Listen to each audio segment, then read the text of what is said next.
Hi చెప్పు.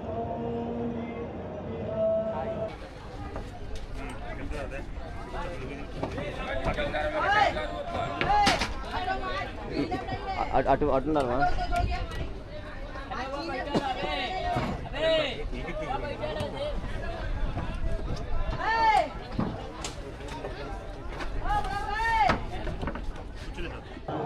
Family तो बहुत है 8,000 चढ़े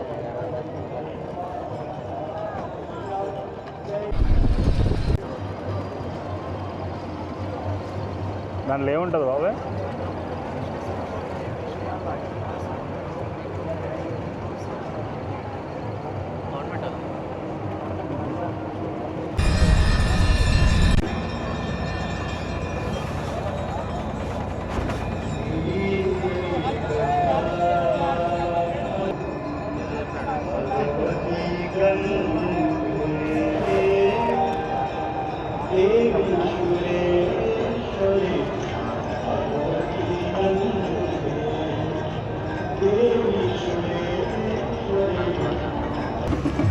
గంగాహారతి టైంకి ఇలా బోట్లన్నీ గంగాహారతి దగ్గర పెట్టేసి అలా గంగాహారతి చూసుకొని ఆ 64 ఘాట్లు తిప్పుతారు.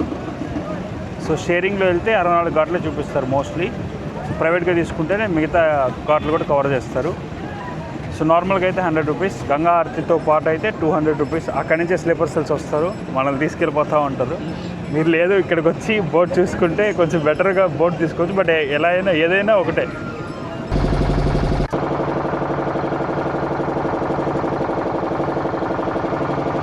షేరింగ్ మీద వెళ్తే 100 రూపాయలు పడుతుంది. అదే ప్రైవేట్గా మాట్లాడుకుంటే 200 నుంచి 300, 400 ఆ ఘాట్లు ఉంటాయి ఇక్కడ.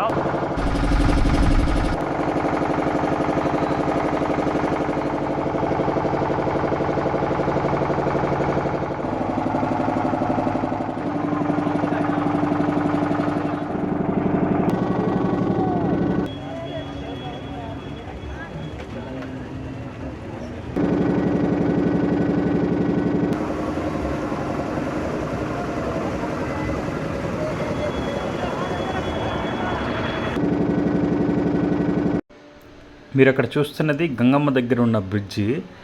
ఆ గంగా బ్రిడ్జ్ ఏదైతే ఉందో పైన వెహికల్స్ పోతాయి, కింద ట్రైన్ పోతుంది. చాలా బాగుంది కదా.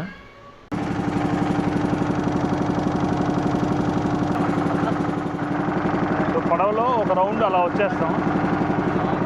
ఇలా వచ్చాక ఇంకా ఘాట్ దగ్గర నుంచి పోతారు. ఘాట్ చూసుకుంటే వెళ్ళొచ్చు. ఇప్పుడు వెళ్ళింది మన నమో ఘాట్.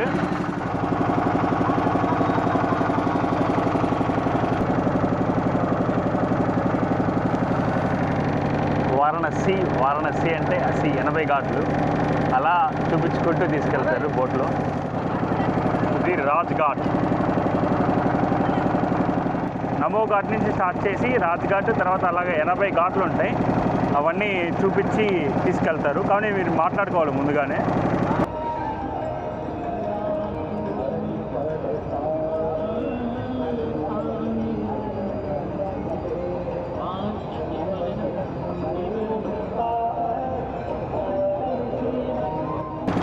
వరుసగా ఘాట్లు ఉన్నాయి.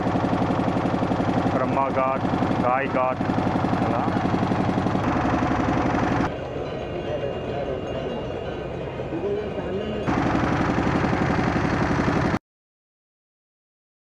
Our favourite Manikarnika ghat. This is where we get to know the truth of our reality.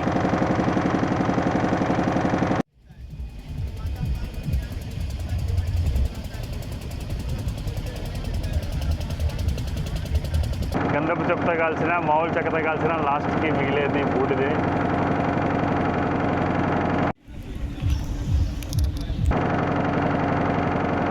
ఇక్కడ సంవత్సరంలో 360 రోజులు అగ్ని మండుతూనే ఉంటుంది.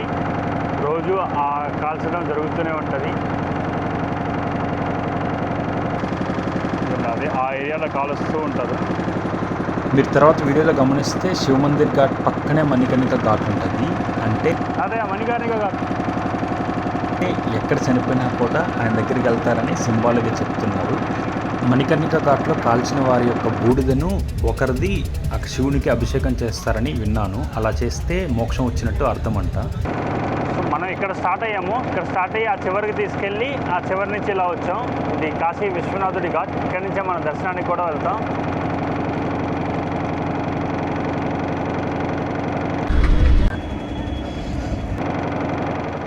అంటే గంగమ్మ తల్లి చుట్టూ ఉన్న వాటికి ప్రతిదానికి ఒక పురాణం ఉంది. ఇది బాబు పాండే ఘాట్. అంటే పంచపాండవులు ఇక్కడ ఒకప్పుడు స్నానం చేశారంట. మీరు ఇక్కడి నుంచి లోపలికి వెళ్తే కేవ్స్ అవి ఇవి ఉంటాయి. ఇక్కడ రకరకాల ఇంగ్లీష్ ఐటమ్స్ కూడా ఉంటాయి.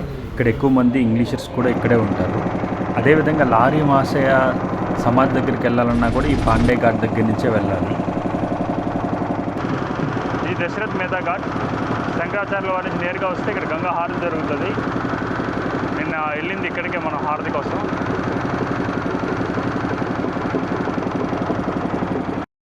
ఇది అహల్యాబాయి ఘాట్. టెంపుల్లో ఏదైతే బంగారు తోరణం ఉందో అది అహల్యాబాయి గారే దానం చేశారని చెప్పారు. ఘాట్ దగ్గర సినిమా షూటింగ్లు బాగా జరుగుతాయంట. రాజా ఘాట్.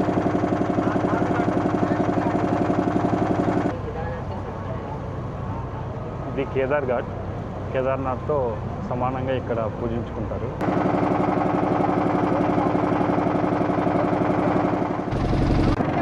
ఇది రాజా హరిశ్చంద్ర ఘాట్. నేను ఇక్కడికి నైట్ టైం కూడా వెళ్ళాను. సో ఏ టైంలో వెళ్ళినా కూడా చాలామంది జనాభా కొంతమంది తిరుగుతూనే ఉంటారు.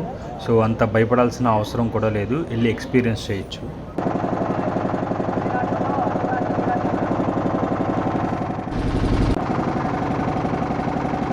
ఇది హనుమాన్ ఘాట్. తులసి ఘాట్ నాగసాధు.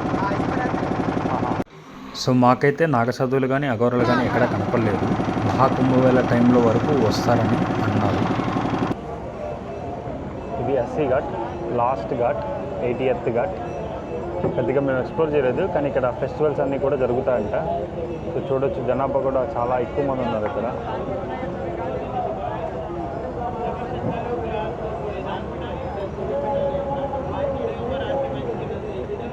సో ఇక్కడ దాకా వచ్చి ఇంక తిప్పేస్తుంది.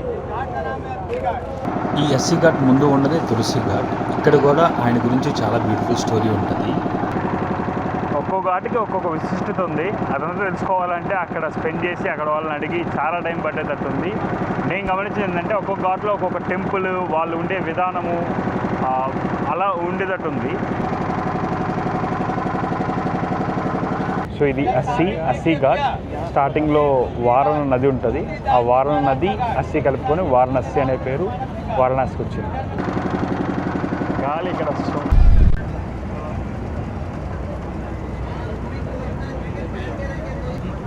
ఎక్కువ చుట్టినప్పుడు వచ్చి ఉంటే బాగా జుమ్ అని ఎగిరేది. మంచి గాలి వస్తుంది తిరిగి వెళ్ళేటప్పుడు.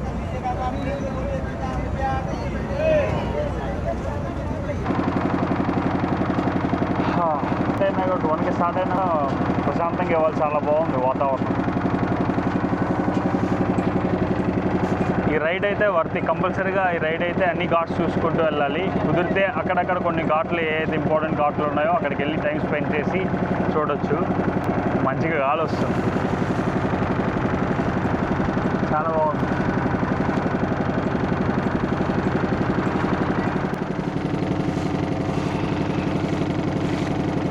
మస్తుగా ఉంది. ఇది మటుకు చాలా బ్యూటిఫుల్ ఎక్స్పీరియన్స్. ఇది కూడా 80 అడుగులు లోతుందంట. కానీ చూసేదానికి ఎంత ప్రశాంతంగా ఉంది గంగమ్మ. ఒక జీవనది గంగా నది. ఆ భగీరథుడి వల్ల ఆ నది ఆయన తలతాకి, ఆ విశ్వేశ్వరుని తలతాకి ఇలా ఎంత బ్యూటిఫుల్ లోర్ ఉందంటే అంత బ్యూటిఫుల్ లోర్ ఉంది. ఇక్కడ గంగమ్మ నది వల్ల చాలా బ్యూటిఫుల్ డోర్ అనేది ఏర్పడింది. ఎన్నో పుణ్య కథలు ఉన్నాయి. లైక్ శైవిజం కానీ బుద్ధిజం కానీ అలా ప్రతి ఒక్క పాత్ ఆఫ్ మోక్ష అనేది ఇక్కడ కలుస్తున్నాయి.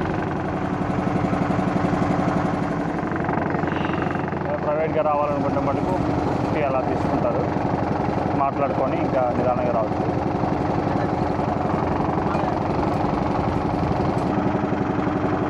టైం ఒకటైనా కూడా చల్ల గాలి వస్తుంది. ఎండ లేదు. వాళ్ళ లక్ పర్లేదు. జూన్ చివరిలో అక్కడలో రావచ్చు. ప్రయాగ్రాజ్ ఒక దగ్గర బాగా ఎండ ఉండింది. ఇక్కడ కాశీలో అయితే కొంచెం మరీ తీవ్రమైన ఎండ అయితే లేదు.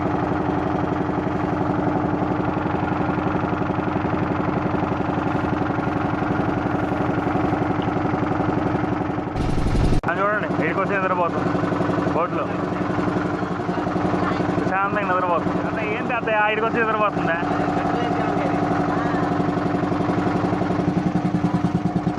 ఓకే అయిపోయింది బోట్ రైడ్, చాలా బాగుంది. బోట్ రైడ్ అచ్చా హై. గంగా హారతి చూసాం కదా, ఇక్కడే అది దశరథ ఘాట్. ఇక్కడి నుంచే మనం నేరుగా వెళ్ళిపోతే మనకు విశ్వనాథుని ఆశ్రమం వస్తుంది, సాయి విశ్వనాథ ఆశ్రమం. పొద్దున్న స్నానం చేసింది కూడా ఇక్కడే మేము, ఇక్కడే అక్కడ చేసాం.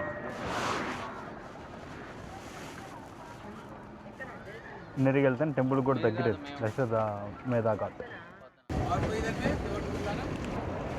శివయ్య కృప వల్ల మాకు స్పర్శ దర్శనం కూడా దొరికింది. స్పర్శ దర్శనం ఎలా చేసుకోవాలో మెయిన్ కాశీ వీడియోలో చెప్తాను, అది తప్పకుండా చూడండి. మీకు కుదిరితే night time Ganga ride plan చేసుకోండి, చాలా చాలా చాలా బ్యూటిఫుల్గా ఉంటుంది.